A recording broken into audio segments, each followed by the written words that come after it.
Welcome to the mathematics club. Rahul Pratap sir here. Class 9th का हमारा factorisation का topic चालू है। आज जो हम पढ़ेंगे वो अलजेब्रिक आइडेंटिटीज पे बेस्ड फैक्टराइजेशन करेंगे। वो फैक्टराइजेशन के मेथड जो अलजेब्रिक आइडेंटिटीज पे बेस्ड नहीं है वो हम पहले कर चुके हैं, जैसे मिडिल टर्म ब्रेक वाला मेथड, क्वाड्रेटिक इक्वेशन में कॉमन वाला, ग्रुपिंग वाला। Let's start. कल हमने ये मेथड कवर किया था a प्लस बी का स्क्वायर a माइनस बी का स्क्वायर, जिसको मैंने किस फॉर्म में पढ़ना सिखाया था। मैंने बोला था आप वेरिएबल्स की फॉर्म में ना पढ़ के इसको किस फॉर्म में पढ़ेंगे, first term plus second term का स्क्वायर, जिसको हम क्या बोलते हैं, बाइनोमियल का स्क्वायर और बाइनोमियल टर्म्स के सब्ट्रैक्शन का स्क्वायर। अब इधर देखो, first term plus second term का स्क्वायर क्या होता है, फर्स्ट टर्म का square plus 2 into first term into second term plus second term का स्क्वायर। देखो यहाँ टर्म के बेसिस पे क्यों पढ़ रहे हैं, क्योंकि क्वेश्चन में कोई सा भी वेरिएबल हो सकता है, जरूरी नहीं है कि वेरिएबल ही हो, न्यूमेरिकल भी हो सकता है। जैसे यहाँ पे देखो a माइनस बी का स्क्वायर क्या होता है, a square minus 2ab plus b square. लेकिन हम इसको इस फॉर्म में नहीं याद करेंगे, हम किस फॉर्म में याद करेंगे, first term minus second term का होल स्क्वायर। अगर कोई टर्म है और फर्स्ट टर्म कुछ भी हो सकती है, सेकंड टर्म कुछ भी हो सकती है, दोनों के बीच माइनस हो रहा है और दोनों के ऊपर स्क्वायर लग रहा है, पूरे टर्म के ऊपर होल स्क्वायर, तो उसको कैसे बोलते हैं, फर्स्ट टर्म का square minus 2 into first term second term plus second term का स्क्वायर। ये हमने कल डिटेल में दोनों के ऊपर बेस्ड क्वेश्चन किए थे। आज देखो क्वेश्चंस जो है वो दो तरह के कल के लिए रह गए थे, वो क्वेश्चन है न्यूमेरिकल बेस्ड। जैसे यहाँ पे क्वेश्चन आ जाए 997 का स्क्वायर, इसको अगर आप डायरेक्टली सॉल्व करोगे थोड़ा सा आपको टाइम लग सकता है, या फिर क्वेश्चन ये आ जाए कि इसको आइडेंटिटी के बेसिस पे सॉल्व करना है, तो कैसे सॉल्व करेंगे। 997 को हम क्या लिख सकते हैं, 1000 माइनस 3 का होल स्क्वायर लिख सकते हैं। 997 को क्या लिख दिया, 1000 माइनस 3, और इसके पूरे के ऊपर क्या लग रहा है, स्क्वायर। अब हमने क्या बोला था, देखो ए और बी के फॉर्म में याद करते हो तो कंफ्यूजन हो जाता है मोस्टली बच्चों को, तो आप किस फॉर्म में याद किया करो, टर्म्स के बेसिस पे। अब देखो फर्स्ट टर्म कितनी है 1000, सेकंड टर्म कितनी है 3, पूरे के ऊपर दोनों के ऊपर एक साथ होल स्क्वायर लग रहा है, मतलब एज इट इज इससे मैच कर रहा है। इस फॉर्म को ध्यान से देखो, ये स्क्वायर फर्स्ट टर्म के ऊपर नहीं है, सेकंड टर्म के ऊपर नहीं है, इस पूरे सिस्टम के ऊपर है, ब्रैकेट्स के ऊपर स्क्वायर लग रहा है सेम यहाँ पे, तो हम इसको अप्लाई कर सकते हैं। फर्स्ट टर्म का स्क्वायर 1000 का square minus 2 into first term में 1000 इंटू सेकंड टर्म में 3 प्लस सेकंड टर्म का स्क्वायर, सेकंड टर्म क्या है हमारी 3 का स्क्वायर, और इसको सॉल्व करके आंसर निकाल लेंगे। सिमिलरली यहाँ पे देखो 102 का स्क्वायर, इसको करना है तो कैसे करेंगे, 102 को क्या लिख सकते हैं, 100 प्लस 2 का होल स्क्वायर, 100 प्लस 2 का होल स्क्वायर। अब यहाँ पे देखो first term plus second term का होल स्क्वायर। अब इधर देखो था, इसको फर्स्ट टर्म मानेंगे, इसको सेकंड टर्म मानेंगे, फर्स्ट टर्म का स्क्वायर 100 का square plus 2 multiply first term है 100 मल्टीप्लाई सेकंड टर्म है 2 प्लस सेकंड टर्म का स्क्वायर, सेकंड टर्म क्या है 2 का स्क्वायर। इस फॉर्म में लिख दिया। अब इसको फर्दर सॉल्व कर लेंगे तो आंसर्स आ जाएंगे। जैसे 1000 का स्क्वायर कितना होगा, 3 जीरो के कितने जीरो हो जाएंगे, 6 जीरो, दैट मीन्स आपका हो जाएगा ये 10 लाख। माइनस 2 इंटू 3 6000 प्लस 3 का स्क्वायर 9, समझ गए। अब इसको सॉल्व करेंगे, 100 का स्क्वायर कितना हो जाएगा 10000 प्लस 2 जा 4 इंटू 2 400 प्लस 2 का स्क्वायर 4। इस पूरे को ऐड कर लेंगे, 404 को किस में ऐड करेंगे 10000 में, तो कितना आएगा 10404। और किसको, इसको सॉल्व करेंगे तो कितना 1 2 3 4 5 6 10 लाख, और 10 लाख में 9 जोड़ेंगे तो 10 लाख 9, और इसमें से कितना सब्ट्रैक्ट करना है 6000। 9 एज इट इज 0 0, 10 में से 6 गए, कितना आया 4 आया, यहाँ पे 9 और ये आ गया हमारा सॉल्यूशन। सिंपल, बड़ी जल्दी, जरूरी नहीं है कि आप इसको क्या करें डिटेल में सॉल्व करें। नेक्स्ट क्वेश्चन देखो बच्चों, अब ये क्वेश्चन जो है वो इस आइडेंटिटी पे बेस्ड है। ये कौन सी आइडेंटिटी है, दो तरीके से आप लोग याद करते हो, a प्लस बी प्लस सी का होल स्क्वायर। यहाँ पे 3 टर्म्स का होल स्क्वायर है, 3 टर्म जिसमें होती है उसको बोलते हैं ट्राइनोमियल। तो ये कौन सा कंसेप्ट आ गया, ट्राइनोमियल का स्क्वायर, 3 टर्म्स का स्क्वायर। तो इसको कैसे बोलते हैं, a square plus b square plus c square plus 2ab plus 2bc plus 2ca। Similarly कुछ बच्चे इसको किस फॉर्म में याद करते हैं, x plus y plus z का होल स्क्वायर। तो इसी फॉर्म में लिखेंगे तो कैसे, x square plus y square plus z square plus 2xy plus 2yz plus 2zx। हम बोल रहे हैं कि इस फॉर्म में मत याद करो, वेरिएबल्स की फॉर्म में कभी भी फॉर्मूले याद मत किया करो। इसको हम किस तरीके से याद कर सकते हैं, इस फॉर्म में, first term plus second term plus third term का होल स्क्वायर। अब फर्स्ट टर्म की जगह कुछ भी आ सकता है, अब ये इधर देखो, इसको एक्सपेंड करो, a का स्क्वायर था तो हमने लिखा फर्स्ट टर्म का स्क्वायर, b का स्क्वायर था सेकंड टर्म का स्क्वायर, यहाँ c का स्क्वायर था तो थर्ड टर्म का square, plus 2 into first term into second term, plus 2 into second term into third term, plus 2 into third term into first term. अब हम इस बेसिस पे ना सॉल्व करके, ना समझ के किस बेसिस पे समझेंगे, इस बेसिस पे। इस फॉर्मूले को अप्लाई करते टाइम सबसे पहले ये देखना ये किस में अप्लाई हो सकता है, ट्राइनोमियल में। देखो किसी भी फॉर्म को फैक्टराइज कर रहे हो आप, तो आपको फॉर्म को रिकॉग्नाइज करना, पहचानना बहुत जरूरी है।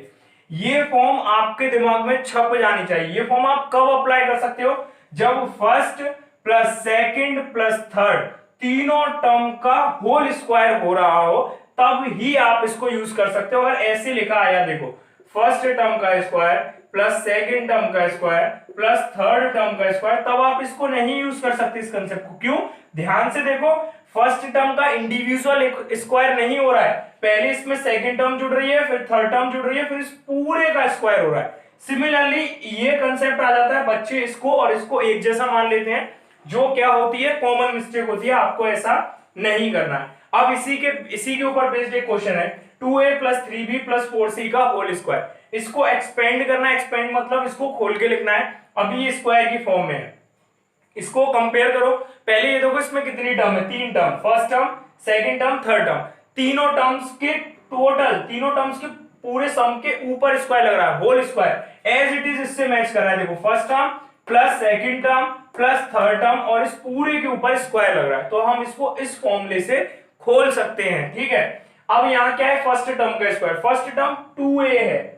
कुछ बच्चों को सिर्फ ये लगता है कि वेरिएबल्स में ही अप्लाई करेंगे, तो ऐसा कुछ नहीं है। जो भी फर्स्ट टर्म होगी उस पूरे का स्क्वायर, तो फर्स्ट टर्म है 2a, तो 2a का स्क्वायर प्लस सेकंड टर्म का स्क्वायर, सेकंड टर्म है 3b, तो 3b का whole square plus third term क्या है 4c, प्लस 4c का होल स्क्वायर प्लस 2 इंटू क्या है first term into second term, first term है 2a इंटू सेकंड टर्म है 3b, plus 2 into second term into third term, 2 into second term है 3b और third term है 4c, plus 2 into third term into first term, third term क्या है 4c और first term कितना है आपका 2a। अब इसको सॉल्व करो, 2a का स्क्वायर कितना होगा 4a स्क्वायर, प्लस 3b का स्क्वायर कितना होगा 9b स्क्वायर, प्लस 4c का स्क्वायर कितना होगा 4 का स्क्वायर 16, c का स्क्वायर c स्क्वायर। देखो ये दोनों ही स्क्वायर के अंडर है, तो 2 का भी स्क्वायर होगा और a का भी स्क्वायर होगा, प्लस 2 2 जा 4 4 3 जा 12। देखो पॉलिनोमियल का मल्टीप्लाई कैसे करते हैं, कांस्टेंट का मल्टीप्लाई कांस्टेंट से, वेरिएबल का वेरिएबल में, 2 2 जा 4 4 3 जा 12, a इंटू b क्या हो जाएगा सिंपली ab, प्लस 2 3 जा 6 6 4 जा 24, तो आ गया 24, वेरिएबल का मल्टीप्लाई वेरिएबल में, b इंटू सी bc, प्लस 2 इंटू 4 8 8 इंटू 2 कितना हो जाएगा 16, c का a में मल्टीप्लाई ca। ये आ गया हमारा एक्सपेंडेड फॉर्म, यही हमारा इस केस का क्या है आंसर। आगे देखो नेक्स्ट क्वेश्चन है हमारा 3a minus 5b minus c का होल स्क्वायर।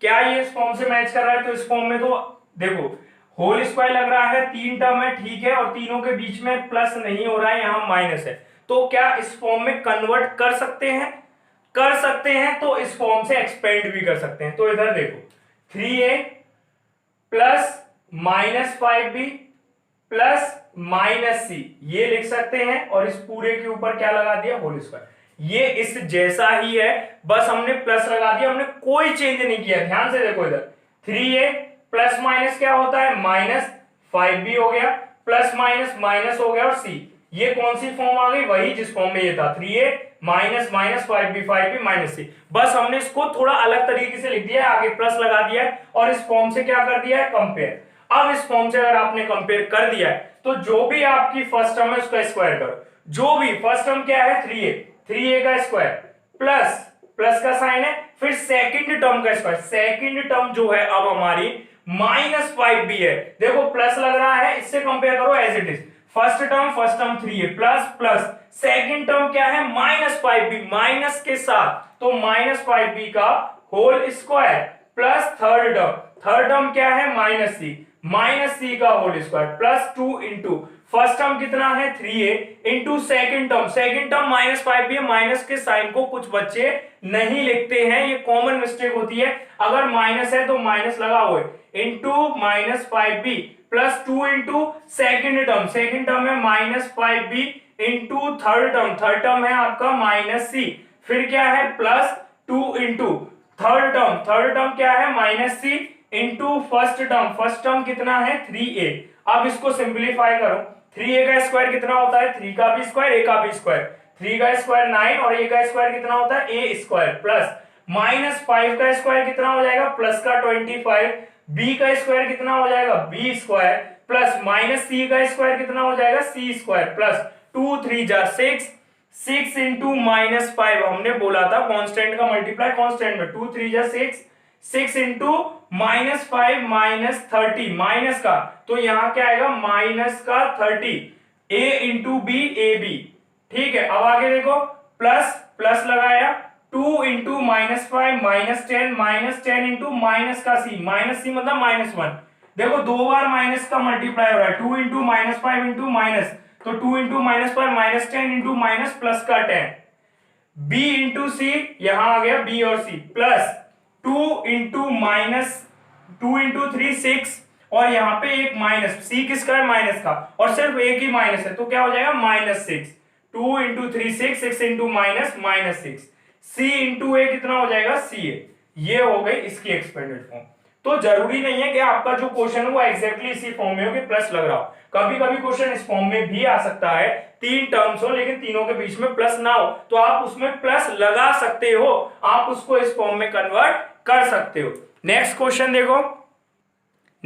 देखो, इस क्वेश्चन में अब आपको वो मेन क्वेश्चन आया है जो आज हम सीखने आए थे। आज का क्वेश्चन क्या था, अलजेब्रिक कौन सी आइडेंटिटी, इस आइडेंटिटी का यूज करके फैक्टराइज करना। अब ये क्वेश्चन है, इस क्वेश्चन को आपको फैक्टराइज करना है। तो देखो सबसे पहली बात कि सर कैसे पता लगाएंगे कि इसी आइडेंटिटी को यूज करना है, तो उसका बेसिक कंसेप्ट होता है, देखो इसके एक्सपेंडेड फॉर्म क्या है। एक्सपेंडेड फॉर्म में 3 ऐसी टर्म है जिनके ऊपर क्या लग रहा है स्क्वायर, फर्स्ट टर्म का स्क्वायर प्लस सेकंड टर्म का स्क्वायर प्लस थर्ड टर्म का स्क्वायर। क्या ऐसी अगर 3 स्क्वायर की टर्म आ जाए, कितनी 3, तो आप इस जो फॉर्म को अप्लाई कर सकते हो। अब ये 3 टर्म का स्क्वायर अगर आपको ऐसी 3 टर्म दिखे अपनी फॉर्म में जिनके ऊपर स्क्वायर लग रहा है पूरी टर्म के ऊपर, तो फिर आपका सबसे नेक्स्ट स्टेप क्या होगा, ये ढूंढना, ये तीनों टर्म। लेकिन इन तीनों टर्म से पहले सबसे पहले क्या ढूंढना है कि 3 टर्म का स्क्वायर दे भी रखा है या नहीं दे रखा है। तो हमारे इस पर्टिकुलर फॉर्म में 3 टर्म ऐसी हैं जिनका स्क्वायर है, लेकिन ये जो टर्म है पूरी टर्म का स्क्वायर नहीं है, सिर्फ x के ऊपर स्क्वायर लग रहा है, 4 के ऊपर स्क्वायर नहीं लग रहा, जबकि हमारे फॉर्मूले के अकॉर्डिंग फर्स्ट टर्म जो भी उस पूरे के ऊपर स्क्वायर हो। तो 4 स्क्वायर को ध्यान से देखो, हम क्या लिख सकते हैं 4 स्क्वायर को, 2x का होल स्क्वायर लिख सकते हैं, प्लस y का स्क्वायर प्लस z का square minus 4xy minus 2yz plus 4xz। अब एक और दिक्कत ये है कि हमारी फॉर्म में हर जगह क्या है प्लस, लेकिन इस पर्टिकुलर फॉर्म में दो जगह क्या आ रहा है माइनस आ रहा है। तो देखो 3 टर्म स्क्वायर की मिल गई, अगला स्टेप क्या है, सबसे पहले ये वाली टर्म ढूंढो। इस टर्म को ढूंढने के लिए इसमें नहीं देखना, जो 3 स्क्वायर की टर्म मिली है उसमें से हमने इसको क्या माना है पहली टर्म, 2x हो गया पहली टर्म, दूसरी टर्म क्या माना है y, और तीसरी टर्म किसको माना है z को। तो ये जो 3 टर्म है उसमें पहली टर्म क्या है 2 का मल्टीप्लाई फर्स्ट टर्म, हमने कौन सी फर्स्ट टर्म मानी है अभी हमें नहीं पता ये है या नहीं है, हमने फर्स्ट टर्म मानी है 2x, तो 2x का मल्टीप्लाई इंटू सेकंड टर्म क्या है y का मल्टीप्लाई, 2 2 जा 4 4xy। अब आगे देखो, आगे है 2 into second term into third term, second term क्या मानी है y, थर्ड टर्म क्या माना है z, 2yz। उसके आगे देखो अगला है 2 into third term into first term, तो 2 इंटू थर्ड टर्म क्या है z इंटू फर्स्ट टर्म क्या है 2x, तो 2 2 जा 4 4zx या फिर 4xz, ठीक है, ये यहां पे 4xz। अब इधर देखो 4xy है क्या इसके अंदर है, 2yz है 4xz है, तो ये तीनों ही टर्म है, लेकिन दिक्कत क्या है यहां पे प्लस है लेकिन यहाँ पे ये दो टर्म किस में है माइनस में। तो हमने कंपेयर करने के लिए क्या बताया था, हमने ये बताया था अगर ये माइनस में तो इनके आगे लगा लो क्या, इनके आगे लगा लो प्लस का साइन और माइनस कर दो ब्रैकेट के अंदर। सिमिलरली यहाँ पे प्लस का साइन लगाया और माइनस कर दिया ब्रैकेट के अंदर। अब एक और समस्या खड़ी हो गई कि यहाँ पे हमने पहली टर्म 2x मानी है, दूसरी टर्म y मानी है, तो 2x का y में मल्टीप्लाई करेंगे तो कितना आएगा 4xy, लेकिन 4xy है माइनस का और हमारा किसका आ रहा है प्लस का। इसका मतलब 2 तो कभी देखो, अब इधर देखो, इसका मतलब ये है कि इन दोनों में से कोई एक टर्म माइनस की है। 2 कभी माइनस का नहीं हो सकता, ये भी 2 माइनस का नहीं है, या तो x या y, इन दोनों में से कोई माइनस का होगा, या तो ये माइनस का होगा या तो ये माइनस का होगा। चलो हमने मान लिया पहले केस में कि x माइनस का है। अगर x माइनस का है तो यहाँ पे जो 4xz है यहाँ पे भी ये किसका आना चाहिए माइनस का, तो ये कंडीशन भी क्या हो गई फेल हो गई। अब मान लो हमने माना है सिर्फ y माइनस का है, y माइनस का है तो ठीक है, यहाँ पे भी -4xy, और 2yz में y माइनस का है तो 2 into Y into Z 2yz, और एक माइनस का साइन है तो माइनस, और 2 इंटू जेड इंटू एक्स में कुछ भी माइनस का नहीं होगा क्योंकि हमने सिर्फ y माइनस का माना है। तो अब मैच करो, -4xy ठीक है, -2yz ठीक है, 4xz प्लस का ठीक है। इसका मतलब इसमें क्या माइनस का होगा y, कि क्या माइनस का होगा y, तो हमने यहां लिख दिया -y का होल स्क्वायर। देखो चाहे y का स्क्वायर करो तब भी y आएगा, -y का होल स्क्वायर करेंगे तब भी क्या आएगा y स्क्वायर, दोनों ही केस में। तो हम y के स्क्वायर को क्या लिख सकते हैं -y का होल स्क्वायर, क्यों, क्योंकि हमें इससे क्या कराना है कंपेयर कराना है। अब हमारे दोनों term as it is compare हो गए, फर्स्ट टर्म का स्क्वायर, सेकंड टर्म का स्क्वायर, थर्ड टर्म का स्क्वायर, फिर 2 into first term into second term, 2 into second term into third term, 2 into third term into first term. तो अब हम यहाँ पे डायरेक्टली क्या लिख सकते हैं first term plus second term कितना माना -y, प्लस थर्ड टर्म कितना माना z, इस पूरे का होल स्क्वायर कन्वर्ट, इसका जस्ट अपोजिट। नेक्स्ट क्वेश्चन देखो, अब इस टर्म को भी हमको फैक्टराइज करना है। देखो अभी तो हम टर्म वाइज पढ़ रहे हैं तो इसके नीचे हम ये क्वेश्चन करा रहे हैं तो बड़ा ऑब्वियस है कि यही फॉर्म लग रही होगी, लेकिन जब क्वेश्चन एक साथ आएंगे तो बड़ा डिफिकल्ट हो जाता है ये पहचानना कि ये पर्टिकुलर क्वेश्चन किस फॉर्म से फैक्टराइज होगा। इसलिए हम साथ में ट्रिक भी बताते हैं कि आप कैसे रिकॉग्नाइज कर सकते हैं कि ये फॉर्म लग सकती है या नहीं लग सकती। तो इसकी क्या ट्रिक है कि वो एक्सप्रेशन जिसमें 3 टर्म हो और तीनों टर्म स्क्वायर में हो वहां ये टर्म लग सकती है एक बार को, जहां नहीं हो वहां बिल्कुल नहीं लग सकती। तो यहाँ एक टर्म ये भी स्क्वायर है, ये भी स्क्वायर है, ये भी स्क्वायर है, मतलब यहाँ पे ये टर्म अप्लाई हो सकती है, लेकिन इसमें फर्स्ट टर्म पूरे पे स्क्वायर है, सेकंड टर्म जो भी होगी उस पूरे पे स्क्वायर, थर्ड टर्म जो भी होगी उस पूरे पे स्क्वायर। यहाँ पे x पे तो स्क्वायर है, 2 पे स्क्वायर नहीं है, y पूरा स्क्वायर के अंदर है, z पे स्क्वायर है लेकिन 8 पे स्क्वायर नहीं है। तो 2x स्क्वायर को हम क्या लिख सकते हैं, ध्यान से देखो 2x स्क्वायर, ये बात आपको समझनी चाहिए कि 2 को हम लिख सकते हैं √2 का स्क्वायर। अब तक हम इतने क्वेश्चन कर चुके हैं कि आपको ये बात पता चल गई होगी कि 2 को अगर स्क्वायर की फॉर्म में लिखना हो तो कैसे लिख सकते हैं √2 का होल स्क्वायर। तो √2 इंटू एक्स का होल स्क्वायर, किसको 2x स्क्वायर को। अब पूरी टर्म के ऊपर स्क्वायर आ गया, 8z का स्क्वायर, यहाँ पे z के ऊपर तो स्क्वायर है 8 के ऊपर नहीं है, तो 8 को हम क्या लिख सकते हैं 2 इंटू √2 का होल स्क्वायर इंटू जेड का स्क्वायर। देखो 2 √2 का होल स्क्वायर खोलोगे तो 2 √2 इंटू 2 2 का 2 में मल्टीप्लाई 4, √2 का √2 में मल्टीप्लाई 2, 4 2 जा 8। तो इतने क्वेश्चन करने के बाद अब आपको पता चल गया होगा कि 8 को किस फॉर्म में लिखा जा सकता है 2 √2 की फॉर्म में। अगर 8 को स्क्वायर की फॉर्म में लिखना हो तो क्या लिख सकते हैं 2 √2 का होल स्क्वायर। तो ये भी किस में कन्वर्ट हो गया 2 √2 इंटू जेड का होल स्क्वायर, तीनों टर्म स्क्वायर में कन्वर्ट हो गए। तो 3 टर्म हमें ऐसी मिल गई टोटली, जो तीनों टर्म पूरा क्या है स्क्वायर में, इसको लिख दिया √2 का √2x का whole square plus y square, इसको लिख दिया 2 √2 z का whole square minus 2 √2xy plus 4 √2yz minus 8xz।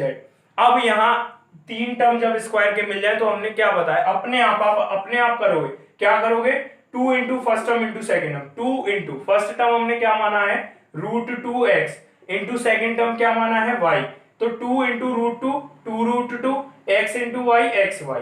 अब आगे देखो 2 into second term into third term, 2 into second term हमने y माना है, थर्ड टर्म कितना माना है 2 √2z, इसका मल्टीप्लाई करो 2 2 जा 4 और √2 4 √2yz। अब हमने ये देखो 2 into third term into first term, 2 into third term कितना माना है 2√2z और फर्स्ट टर्म कितना है √2x। अब इसको ध्यान से देखो 2 इंटू 2 4, √2 का मल्टीप्लाई किया 2 तो 4 इंटू 2 आ गया 8 और z इंटू एक्स zx और zx को क्या लिख दिया x पहले और z को बाद में। तो ये तीन टर्म होना जरूरी है अगर ये फॉर्म अप्लाई करना चाहते हो तो पहली टर्म है 2√2xy, क्या इसमें है ठीक है। 4√2yz है 8xz है, लेकिन गलती क्या है इसमें, दिक्कत ये है कि ये जो पहली टर्म है ये माइनस की है और ये वाली टर्म जो है माइनस की है। xy माइनस ये जो टर्म है ये माइनस की है और कौन सी टर्म -8xz, मतलब 8xz तो है लेकिन माइनस का है, 2√2xy है लेकिन माइनस का है। दैट मींस दो टर्म का मल्टीप्लाई माइनस में कब आ सकता है, जब इन दोनों में से कोई एक टर्म किसमें हो मल्टीप्लाई में, या तो पहली या दूसरी। ये ही दो टर्म मल्टीप्लाई में, तो इन दोनों में कॉमन क्या है, इन दोनों में x वाली टर्म कॉमन है जो दोनों में है। अगर हम y को माइनस का मानेंगे तो सिर्फ y को माइनस का मानेंगे तो यहाँ क्या देखो y को ही माइनस माना तो y यहाँ पे है तो ये तो माइनस में हो जाएगा, लेकिन यहाँ पे y नहीं है तो ये माइनस का नहीं होना चाहिए, इसका मतलब y माइनस का नहीं होगा। ये दोनों टर्म माइनस की हैं और इन दोनों टर्म में कॉमन क्या है, इन दोनों टर्म में x कॉमन है, तो माइनस जो पहली टर्म है आपकी 2√2x ये किसकी होगी माइनस की। ऐसे आप फाइंड करोगे कि माइनस वाली टर्म कौन सी होगी।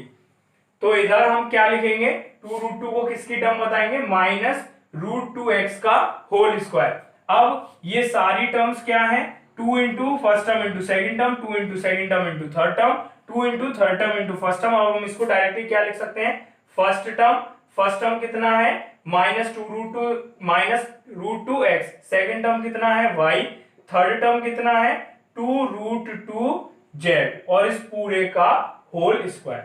ये फॉर्म हमने जनरेट कर ली और ये फॉर्म किसकी इक्वल होती है first term plus second term plus third term और इस पूरे का होल स्क्वायर। ये हो गया इस फॉर्म के ऊपर बेस्ड क्वेश्चंस को सॉल्व करने का तरीका। जो बच्चे हमारे चैनल पे आज पहली बार आए वो नीचे जाके सब्सक्राइब का बटन दबा दें, बेल आइकन प्रेस कर दें ताकि आगे आने वाली जितनी भी वीडियोस हैं वो आपको रेगुलरली मिलती रहे। और जो बच्चे पहली बार आए वो प्रीवियस वीडियोस देख के जितने भी फैक्टराइजेशन के और मेथड हम बता चुके हैं वो आप सीख सकते हो। देखो बच्चों 9th क्लास की मैथमेटिक्स के लिए हम फेसबुक और इंस्टाग्राम पे रेगुलर क्विज कराते रहते हैं। अगर आप इंटरेस्टेड हो, अपने मैथ को इंप्रूव करना चाहते हो, स्ट्रॉन्ग करना चाहते हो, मतलब जितने भी एरर्स होते हैं उनको रिड्यूस करना चाहते हो, एक्यूरेसी इंप्रूव करना चाहते हो और शॉर्ट ट्रिक्स सीखना चाहते हो कैलकुलेशन की, तो हमको फेसबुक और इंस्टाग्राम पे आप फॉलो कर सकते हैं। डिस्क्रिप्शन में लिंक दे रखी है फेसबुक की भी और इंस्टाग्राम की भी। Thank you so much.